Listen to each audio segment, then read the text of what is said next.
Hello friends, I hope you all are doing well. आप सब स्वस्थ हैं, मस्त हैं और देश और दुनिया की बातों में लगे हुए हैं। Welcome to your channel Siddharth.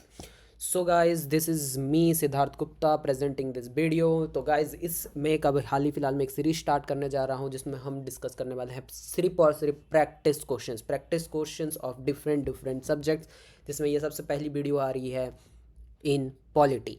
इस वीडियो में हम बात करने वाले हैं security breach in parliament election commission, a constitutional body के बारे में। और सिर्फ हम इसको बात करेंगे थ्रू डिफरेंट क्वेश्चंस, और हम उस क्वेश्चन को सॉल्व करेंगे। ट्राई करो ज़्यादा से ज़्यादा क्वेश्चन सॉल्व करने का। जैसे ही मैं क्वेश्चन आपको वीडियो में हाईलाइट करूँगा, आप वीडियो को पॉज कीजिए, उस क्वेश्चन को सॉल्व कीजिए।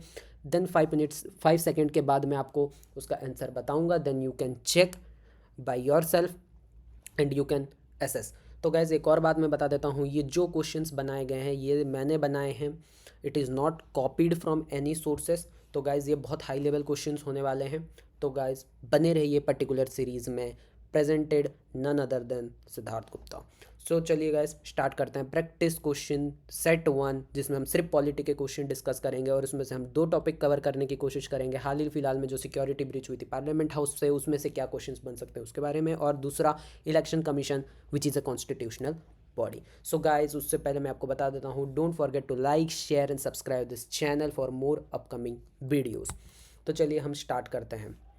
सो गाइज़, इसमें एक लिंक है, तो आप उस लिंक को फॉलो करके इस चैनल को सब्सक्राइब भी कर सकते हैं। और यहाँ आप सीधा यूट्यूब में अगर जाएंगे, SIDDARTH2 को सर्च करेंगे तो आपको सिद्धार्थ नाम का एक चैनल मिलेगा, आप उसको डायरेक्टली सब्सक्राइब कर सकते हो। तो चलिए गाइस, बात करते हैं इस वीडियो में क्या टेबल ऑफ कंटेंट होने वाला है। सबसे पहला है, बात करेंगे हम सिक्योरिटी ब्रीच इन पार्लियामेंट, उसमें से हम क्वेश्चंस ले लेंगे। Election commission of India which is a constitutional body, तो इसके बारे में हम बात करेंगे। तो there are 6 question in this video. इस वीडियो में मैंने 6 क्वेश्चन बनाए हैं। आने वाले वीडियोस में मैं और भी ज़्यादा क्वेश्चंस डालने की कोशिश करूँगा। तो guys, out of 6 questions there are 4 questions which are in the easy category and 1 question in the medium category and 1 question that is in the difficult category. अगर आप 4 क्वेश्चन करेक्ट कर जाते हो out of 6, then you are in a right track.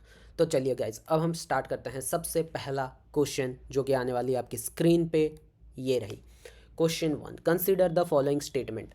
ये 3 statement हैं जिसमें से आपको चूज द करेक्ट स्टेटमेंट करना है। तो ध्यान से पढ़िएगा, which of the above mention statements are correct. तो ये पूछ रहा है करेक्ट स्टेटमेंट क्या है। तो सबसे पहला स्टेटमेंट जो है, article 79 of the Indian constitution deals with the security of the parliament and state legislature. Second statement, N attack on the Indian parliament in New Delhi held on 13th December 2001.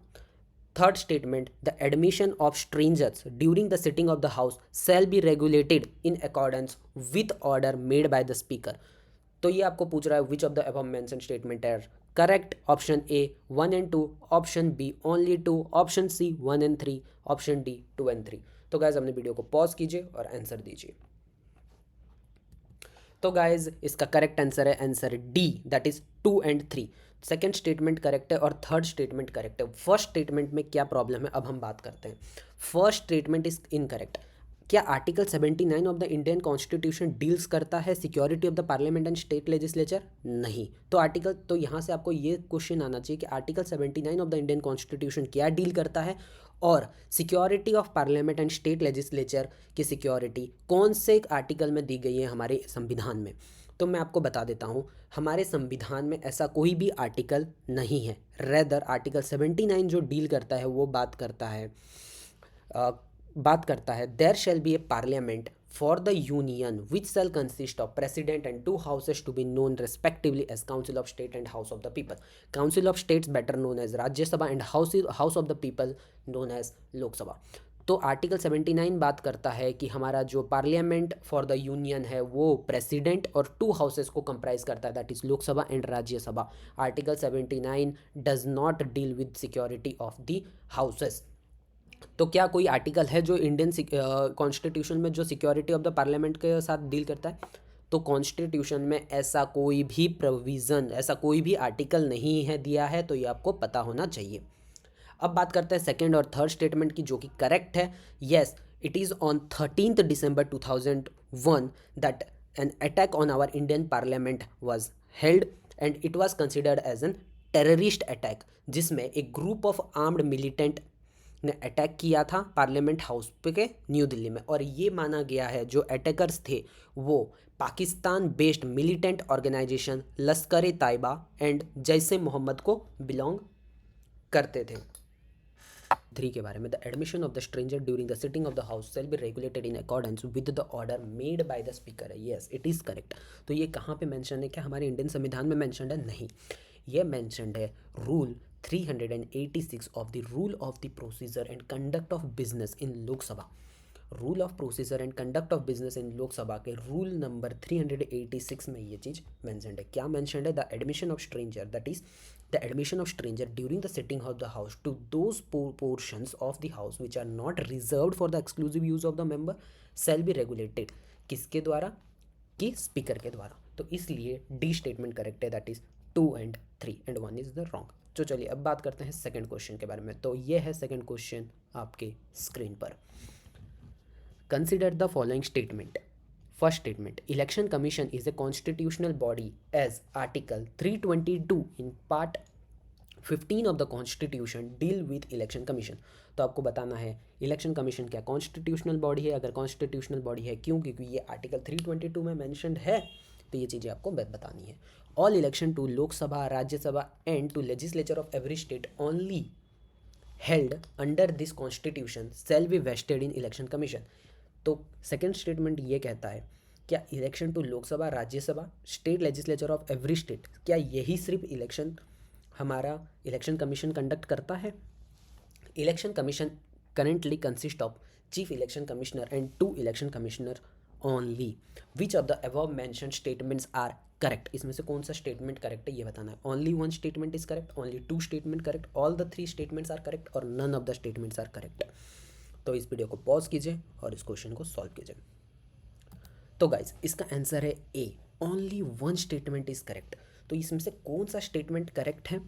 तो इसमें से statement 3, that is election commission currently consist of एक chief election commissioner है और 2 other election commissioners हैं। तो यही statement correct है and statement 1 and statement 2 wrong है। क्यों रॉन्ग है? Election commissioner definitely it is a constitutional body, मैंने फर्स्ट में ही बता दिया था क्या, लेकिन ये आर्टिकल 322 में मेंशन्ड है? नहीं, ये article 324 of the Indian constitution in part 15 में मेंशन्ड है। तो आर्टिकल 322 किस बारे में डील करता है? आर्टिकल 322 हमारा संविधान का डील करता है expenses of public service commission, the expenses of the union and state public service commissions including any salary allowances and pensions payable to or in interest of the member or staff of the commission shall be charged from the consolidated fund of India as the case may be the consolidated fund of the state। The expansion जो public service commission का expansion है, the union public service commission का expansion है सारा, जो कि salary allowances and pension कहाँ से पे होगा?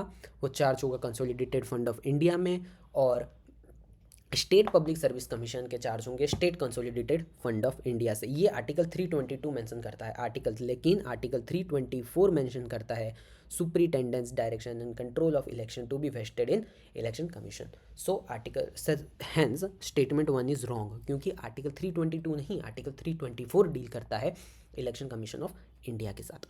अब स्टेटमेंट 2 गलत क्यों है? क्या सिर्फ लोकसभा, राज्यसभा और state legislature of every state का इलेक्शन कंडक्ट करता है? और भी क्या इलेक्शंस हैं जो इलेक्शन कमीशन कंडक्ट कराता है?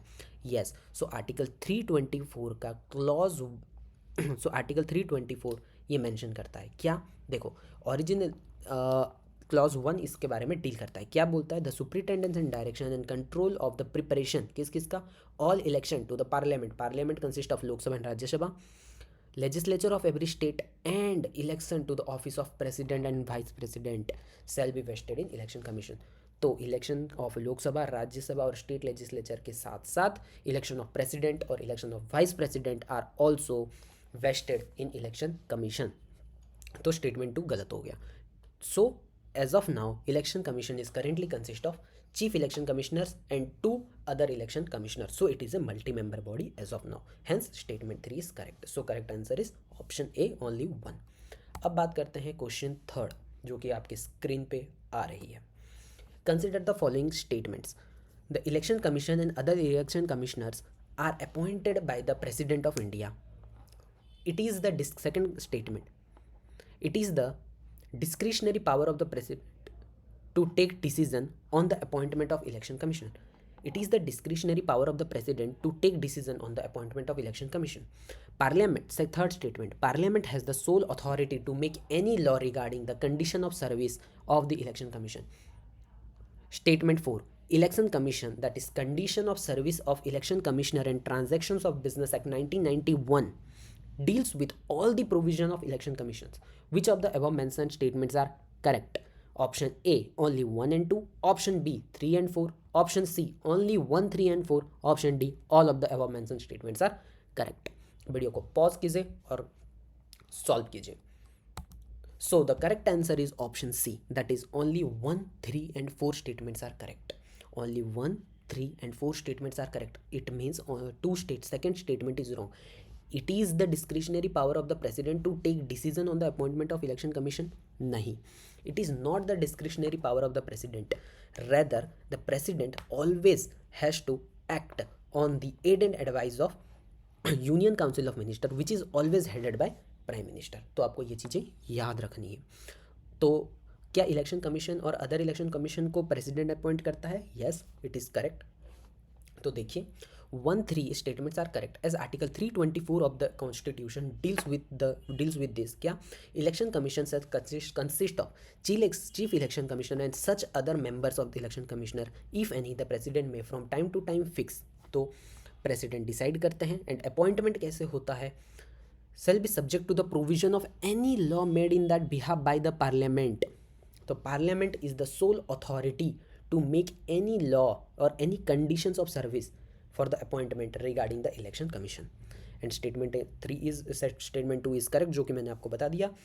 And statement 4, why statement 4 is correct? Election commission, conditions of service election commission and transaction of business act 1991, an act to determine the condition of service of the chief election commissioner and other election commissioners की बात ये करता है. तो guys मैं आपको यहाँ पे एक और बात बता देना चाहता हूँ. हाल ही फिलहाल में एक बिल पास हुई है जिसके रिगार्डिंग अभी इलेक्शन कमीशन बहुत ज़्यादा न्यूज़ में है. इसी से रिलेटेड मैंने आपके लिए क्वेश्चन सारे बनाए हैं. तो आने वाले क्वेश्चंस में वो भी हम कवर कर लेंगे. So now the question 4 is in your screen. Consider the following statements regarding the new bill 2023 on chief election commissioner and other election commissioners. अब हम नए बिल जो अभी हाल ही फिलहाल में टेबल हुई है उसके बारे में डिस्कस करेंगे और उसमें से मैंने कुछ क्वेश्चंस आपके लिए बनाए हैं. They hold office for they who chief election commissioner and other election commissioners hold office for a term of 6 years. The age limit is 65 years. And third statement, they will not be eligible for reappointment. Which of the above statements are correct? Option A, 1 and 2. Option B, 1 and 3. Option C, 2 and 3. Option D, 1, 2 and 3. All of the above statements are correct. Pause the video and solve it. So the correct answer is option D. All the above statements are correct. तो क्या बोलता है? As the chief election commissioner and other election commissioners appointment condition of service and terms of office bill 2023, ये जो bill है ये अभी हाल ही फिलहाल में प्लेस हुई है. इसका सेक्शन 9 डील करता है ये सब के साथ. क्या कहता है इसका सेक्शन 9 देखते हैं. The chief election commissioner and other election commissioners shall hold office for a terms of 6 years from the date on which he assumes his office. ये बहुत बड़ा इंपॉर्टेंट क्लॉज है जो आपको याद रखना है. जब से from the date on which he assumes his office or till he attains the age of 65 years. ठीक है, 65 आपको याद रखना है. whichever is earlier, the chief election commissioner and other election commissioners shall not be eligible for reappointment. So they are not eligible for reappointment. Where the election commissioner is appointed as a chief election commissioner, his terms of office shall not be more than 6 years in aggregate as election commissioner and chief election commissioner. तो आपको ये सब चीज़ें याद रखने वाली बात है.